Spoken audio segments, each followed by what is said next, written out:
Una mañana fui al supermercado a comprar mi despensa. Al llegar, un señor extraño se acercó y me preguntó si usaba la aplicación de 4chan. Le respondí que sí, y mientras recogía mis cosas, continuamos conversando.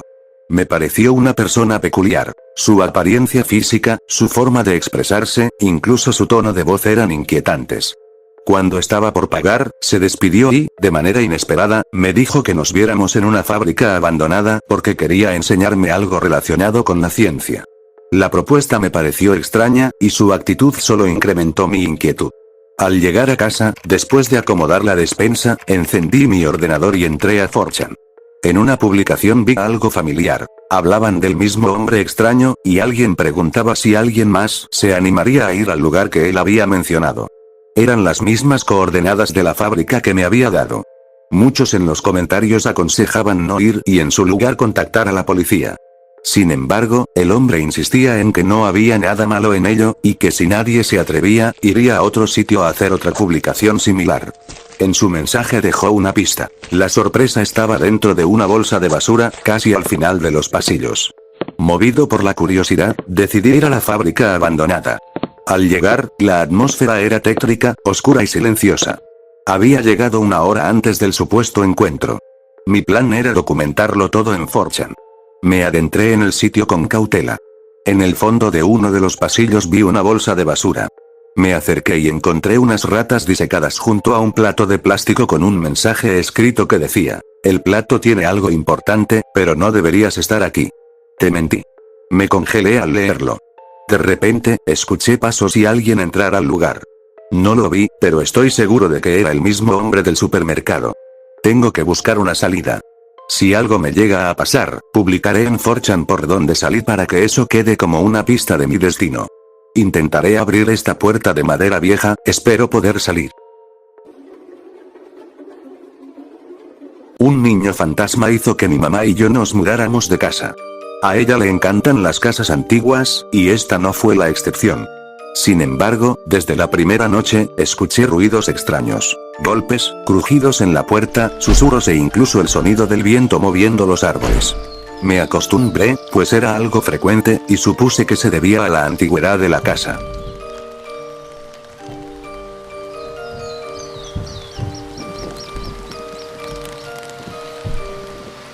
Después de 3 días, decidí instalar algunas cámaras, ya que me sentía observado. Mi mamá no tuvo problema con que pusiera cámaras en algunas áreas, como su cuarto y el mío. Una noche, ella vio por la ventana la silueta de un niño, pero asumió que era producto del cansancio. Luego, una noche sentí que alguien estaba cerca de mi closet. Revisé las cámaras y descubrí la presencia de un niño. En otra ocasión, lo vi correr por la casa. Salí de mi cuarto y encontré a mi mamá cerca de las escaleras que llevaban al piso inferior. Le pregunté si lo había visto y me respondió que sí, señalando con el dedo hacia donde se había ido. Me acerqué y noté que el lugar indicaba la parte trasera de la casa, donde había un sótano. En las escaleras vi un cuadro que parecía señalar la entrada a un ático. Nunca me atreví a investigarlo.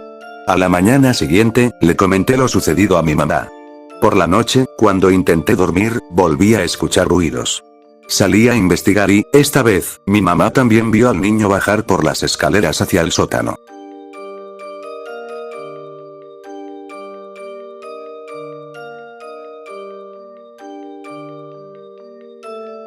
Fue entonces cuando ambos decidimos marcharnos sin siquiera empacar nuestras cosas. A la mañana siguiente, recogimos lo esencial y nos mudamos a un departamento cerca de mi escuela. Cuando llegué a clase, el maestro de español anunció que haríamos una actividad de periodismo. Al leer un periódico, sentí que me desmayaba, en él se hablaba de una niña que había fallecido en aquella casa por circunstancias extrañas. Nunca había sido un niño. Siempre fue un espectro que nos acechaba. Soy un joven de 22 años, que viajaba a un pequeño pueblo de Sonora, México. Como todo veterano de las oscuras carreteras del país, aún me quedaba un largo trayecto por recorrer. A pesar de mi edad, ya tenía problemas en la espalda por tantas horas conduciendo mi leal Ford Mustang. En un tramo de la carretera decidí detenerme para estirarme y descansar un poco. Estuve ahí parado unos 10 minutos cuando escuché algo. Pisadas. No eran de un animal, sino de un ser humano corriendo. Alcancé a ver, a lo lejos, lo que parecía ser un puma o algo similar, pero cuando reaccioné, me di cuenta de que era un ser humano corriendo en 4 patas. Tenía pelaje negro, pero su rostro era el de una persona. Corrí hacia mi carro, metí primera y aceleré. Lo miré por los retrovisores y noté que esa cosa se movía a mi misma velocidad. Me aterraba la idea de acelerar demasiado y chocar. Nadie podría ayudarme si algo salía mal. De repente, la criatura estaba justo a mi lado. Cuando giré la cabeza para verla, también volteó su rostro hacia mí. Casi pierdo el control del auto por la impresión. En ese instante, distinguí un convoy en la distancia. Me aferré al volante con fuerza y dirigí el carro hacia los policías. Ellos tenían armas. Tal vez podrían hacer algo. Solo podía escuchar el rugido del motor y los arañazos de la criatura contra la puerta. Justo cuando estaba a punto de llegar con los agentes, la bestia se perdió en la oscuridad, como si se hubiera desvanecido. Cuando me detuve, los policías me hicieron orillarme. Uno de ellos, al notar mi tensión y rostro pálido, me preguntó si estaba bien. Le respondí que sí. Entonces, me miró con seriedad y me dijo, ¿acaso viste a esa criatura, verdad? No supe qué contestar. Solo le respondí que había visto algo, pero no sabía si se refería a eso. Él asintió y dijo, no eres el primer chofer que la ve. Es como un ser humano corriendo en 4 extremidades. Nosotros mismos la hemos visto cuando íbamos en la patrulla. Al principio pensamos que era un lobo, pero cuando le vimos la cara, no dudamos en dispararle, después me dejaron ir. Cuando llegué a un hotel, pasé la noche ahí. A la mañana siguiente, encendí la radio y escuché una noticia. Un auto se había estrellado en la misma carretera por la que había pasado la noche anterior. Me puse nervioso al escuchar que los policías no encontraron el cuerpo, solo sangre dentro del carro. Una vez que me traje de un pueblo mágico de México llamado Huasca, 3 duendes para la suerte, la salud y el trabajo. Huasca es un pueblo que queda a 2 horas de la Ciudad de México. El lugar donde compramos los duendes se llama Museo de los Duendes. Se le conoce como pueblo mágico porque tiene atributos simbólicos, leyendas, historia y hechos trascendentes. El sitio es particular y tiene su propia magia. Nos decían que, si tomábamos fotos a los árboles, podríamos ver sus caras. Para llegar ahí, se recorre una recta en la que solo hay un tipo de árboles. En el museo había muchos duendes, cada uno con un propósito diferente. Había duendes para dejar un vicio, para la fertilidad, para la fortuna, entre muchas otras cosas. Muchas personas enviaban cartas de agradecimiento por los favores recibidos. Fue ahí donde compré mis 3 duendes. El guía del viaje nos contó que su esposa era muy creyente y que les ponían dulces y monedas para tenerlos contentos. Cada duende tenía un cuarzo. Luego entendería por qué a los otros 2 no les tomé foto. En tamaño y forma eran idénticos, pero cambiaban el color y la posición. Este era el mío, el de la suerte. Le armé un altar con dulces y monedas. Los primeros días fueron sorprendentes. Era real. Si le pedías algo, te lo cumplía. Eso sí, siempre debías pagarle con un dulce o dinero. En medio de mi escepticismo, le ofrecía algo al duende para que apareciera, y no les miento. En menos de 10 segundos las cosas aparecían de la nada, justo en un lugar que ya había revisado. Después comenzaron a perderse cosas, objetos que tenía a la mano y que, de un momento a otro, desaparecían.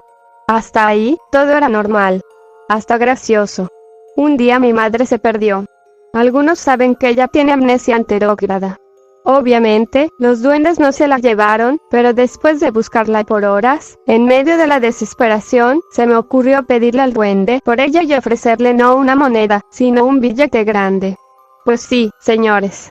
A los 5 minutos, ella llegó. En agradecimiento, le di al duende un billete de 50 pesos y, por supuesto, dulces, que cada vez cambiaba por unos más grandes y finos. Seguí pidiéndole cosas por unos días. Pero con el tiempo, dejé de ponerles dulces y dinero. A veces mi mamá se comía los dulces, y los duendes comenzaron a enojarse. El billete de 50 lo cambié por uno de 20. Las cosas se pusieron feas. En la noche se escuchaba que caían cosas al piso, como si alguien tirara una silla o una mesa. Pero cuando me asomaba, todo estaba en orden. A mi hermana le golpearon la puerta de su habitación 3 veces, y amaneció con pequeños moretones en los brazos. Ella es güera, y en el museo nos dijeron que los duendes tienen preferencia por personas así. Decidimos buscar un profesional en temas del más allá, pero por esos días yo tenía mucho dolor en la mano y la espalda.